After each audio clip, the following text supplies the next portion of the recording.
one of the people came to one of the Cheri Hazel Cream demos, and they made the comment that nursing mothers weren't supposed to have any dairy, and that's not anything I'd ever heard. I was just curious about it. So there's actually two reasons. We weren't supposed to have cows. We weren't supposed to nurse on a cow.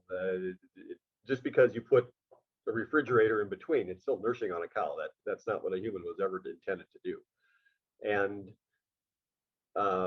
as we lose the ability to break down milk well, and most of the world's population doesn't do a very good job as adults, when we lose that ability, that's one of the ways that you increase the probability of intact pieces of milk, parts of proteins getting into the bloodstream.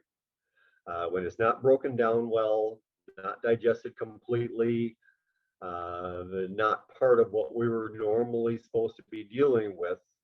So we're likely to develop food antibody problems to things that we eat a lot of and to things that we don't digest well.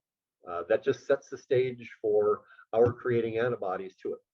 So if a mother has gone through that and is making antibodies to milk because of her system, we pass along the start of an immune system through breastfeeding.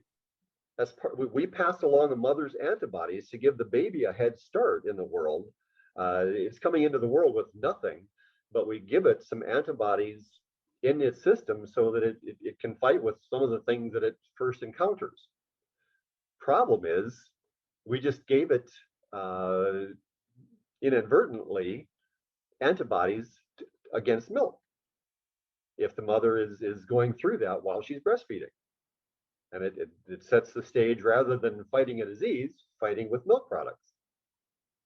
So that's why, especially while you're breastfeeding, we get calcium from plenty of other sources if we try. We don't need it to get it from milk, and that's usually the argument that people, well, I have to do that. And no, it's the wrong fatty acid mix in cow's milk, and there's a number of reasons, but you don't want to pass along a problem that the mother probably has already to the baby. The other part is there's a study, and it was set up as a preliminary study meant to be followed up on, and I haven't been able to find that it ever was. But the preliminary evidence was that cows are passing on their immune system to calves through their milk. So their immune system isn't identical to ours. There are variations. And when they're passing along antibodies and we drink that milk, we're ingesting a part of a cow's immune system. And again, that just throws a monkey wrench into ours.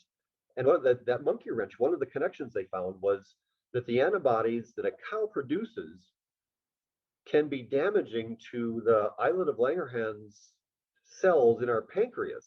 We can be, and it was, the study was just proposing that we are setting the stage for more diabetic problems and other pancreas problems by drinking milk.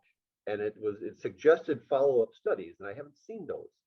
But if that's true, if our drinking milk is damaging our pancreas, that would explain a lot. Most of their antibodies are passed along in the whey portion of milk. We usually take that off, but it does raise a cautionary flag against people eating whey protein. That's where most of the antibodies in the milk would be found. So even though it's a source of protein, it's a byproduct of milk production. They pull it off and they try to find something to use that protein for. So they sell it off cheaply enough that people make products out of whey.